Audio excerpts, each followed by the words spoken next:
নমস্কার বন্ধুরা, শাইনিজ কিচেনে আপনাদের সবাইকে স্বাগত। আজকে আরেকটি নতুন রেসিপি নিয়ে চলে এসেছি। আজকের রেসিপি হলো রসগোল্লা। রসগোল্লা বানাতে উপকরণে কি কি লাগছে চলুন দেখে নিই। প্রথমেই নিয়েছি ছানা। 1 লিটার দুধের আমি ছানা বাড়িতেই তৈরি করে নিয়েছি। তারপর নিয়েছি এখানে ময়দা, চিনি, কর্নফ্লাওয়ার, আর লাগছে এলাচ গুঁড়ো আর চিনিটাকে একসাথে দিয়ে গুঁড়ো করে নিয়েছি। আর নিয়েছি গুঁড়ো দুধ। রসগোল্লা বানানোর জন্য আমি দুটো ভাগে চিনিটাকে ভাগ করে নিয়েছি। আচ্ছা, আমি এই বাটিটার পরিমাপে প্রথমে আমি 1 বাটি এখানে চিনিটা নিয়েছি আর 2 বাটি এর মধ্যে চিনিটা রয়েছে। কড়াইটা আমি বসিয়ে দিয়েছি। 1 বাটি চিনি শিরা তৈরি করার জন্য আমি কড়াইয়ে 2 বাটি জল দিয়ে দিচ্ছি। যে বাটির পরিমাপে আমি চিনিটা দিয়েছিলাম সেই বাটির পরিমাপেই জলটা দিয়ে দিচ্ছি। 1 বাটি চিনিটা আমি দিয়ে দিচ্ছি। এই চিনি শিরাটা কিন্তু পাতলা হবে, কিছুক্ষণ ফুটিয়েই গ্যাসটা কিন্তু বন্ধ করে দিতে হবে।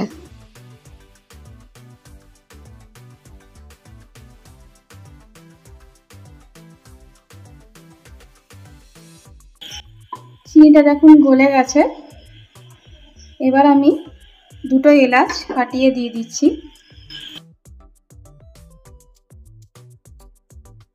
এবার একটু নাড়িয়েই অফ করে দেবো গ্যাসটাকে, বেশিক্ষণ ফোটানোর কিন্তু দরকার নেই। চিনি শিরাটা রেডি হয়ে গেছে, এবার আমি গ্যাসটা অফ করে দিচ্ছি। চিনি শিরাটা যেটা আমি বানিয়েছি সেটা এই বাটির মধ্যে ঢেলে নিয়েছি। কড়াইটা আমি বসিয়ে দিয়েছি, আমি আর একটা চিনি শিরা তৈরি করে নেব। তার জন্য 6 বাটি জল আমি মেপে নিয়েছি, সেটা আমি দিয়ে দিচ্ছি।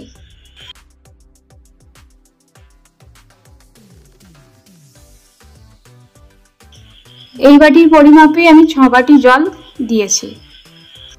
এবার 2 বাটি চিনিটা আমি দিয়ে দিচ্ছি।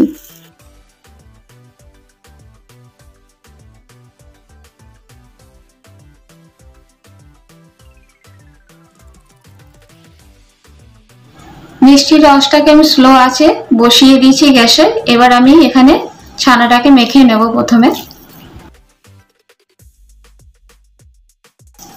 ছানায় যে এই যে দানা দানা ভাবটা আছে এটাকে একদম স্মুথ করে নেব।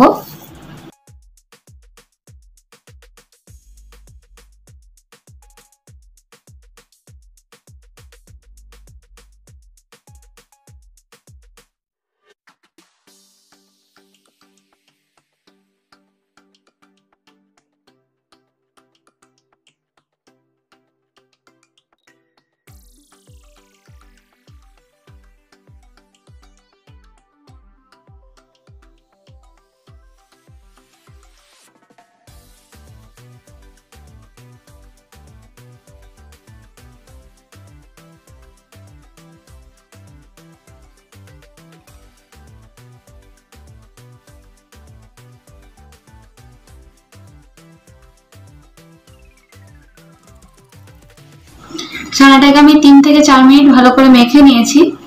এবার বাকি জিনিসগুলো আমি দেব এর মধ্যে। প্রথমেই দিচ্ছি ময়দা, 1 চামচের থেকে একটু কম, এলাচ আর চিনি গুঁড়ো 1/2 চামচ মতন দিয়ে দিচ্ছি, কর্নফ্লাওয়ার এটাও 1/2 চামচ মতন দিয়ে দিচ্ছি, 1 চামচের থেকে একটু কম আমুল দুধ দিয়ে দিচ্ছি, 1 চামচ থেকে একটু কম চিনি দিয়ে দিচ্ছি, গোটা চিনি। এবার সবকিছুকে দিয়ে ভালো করে মেখে নেব।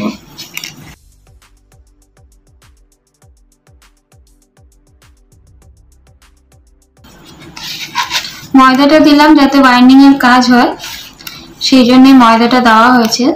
আর চিনিটা রসগোল্লার ভেতরে যে মানে জালি জালি ভাবটা থাকে সেটা আনার জন্য চিনিটা দেওয়া হয়েছে।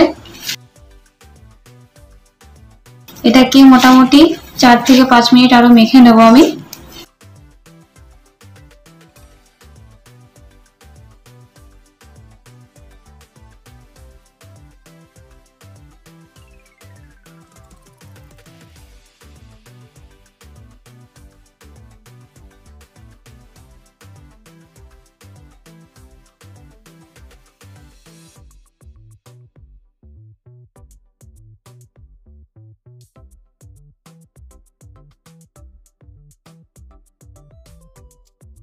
ছানাটা আমি ভালো করে মেখে নিয়েছি।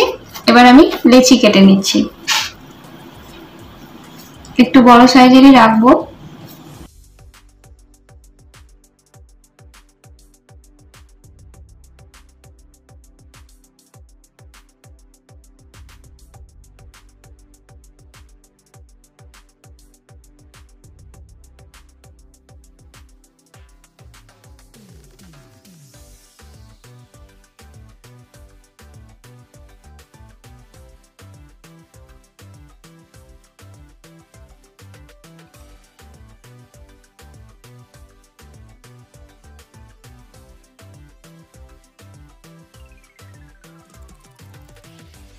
এবার গোল করে নিচ্ছি।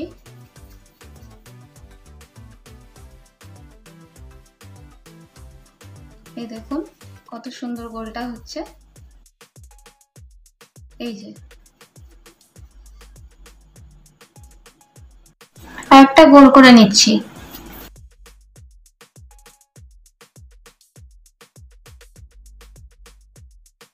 দেখুন কি সুন্দর গোল হয়েছে।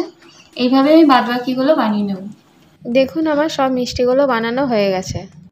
এবার আমি চিনির রসটা যে বসিয়ে রেখেছিলাম, দেখুন চিনির রসটা ফুটছে। এটা যখন টকবক করে ফুটবে তখন আমি এই বাটিতে আগেই একটু আমি গরম জলে দুধ গুলে রেখেছি, গুঁড়ো দুধ, সেটা দেবো যাতে চিনির রসটা পরিষ্কার হয় তার জন্য। এখন চিনির রসটা একটু ফুটুক। জলটা ফুটে উঠেছে। এবার আমি ঠিক মাঝখানে দুধটা দিচ্ছি। এই সময় গ্যাসের ফ্লেমটাকে হাই রাখবেন। এবার দেখুন সাইডে যে ময়লাগুলো জমা হয়েছে সেগুলো আমি ছাঁকনি দিয়ে তুলে দিচ্ছি।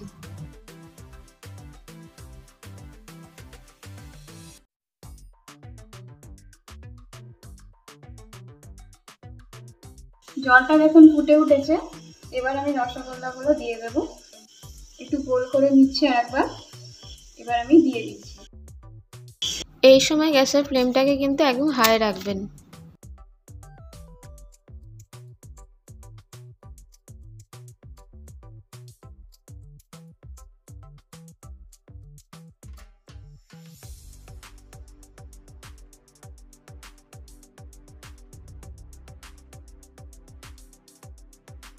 হাই ফ্লেমে আমি 5 মিনিট কিন্তু এইভাবেই রাখবো। দেখুন রসটা ফুটছে, জলটা কিন্তু অনেকটাই কমে এসছে, তাই আমি আরেক বাটি গরম জল এখানে দিয়ে দিচ্ছি।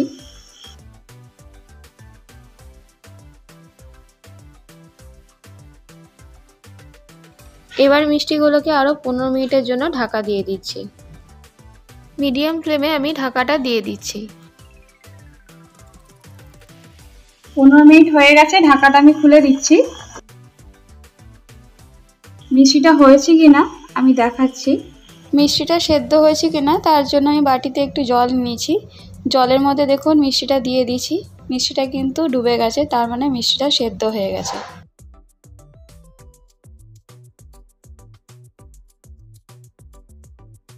আমি এবার গ্যাসটা অফ করে দিচ্ছি। এবার মিষ্টিগুলোকে আমি যে আগে রসটা করেছিলাম তার মধ্যে দিয়ে দেবো।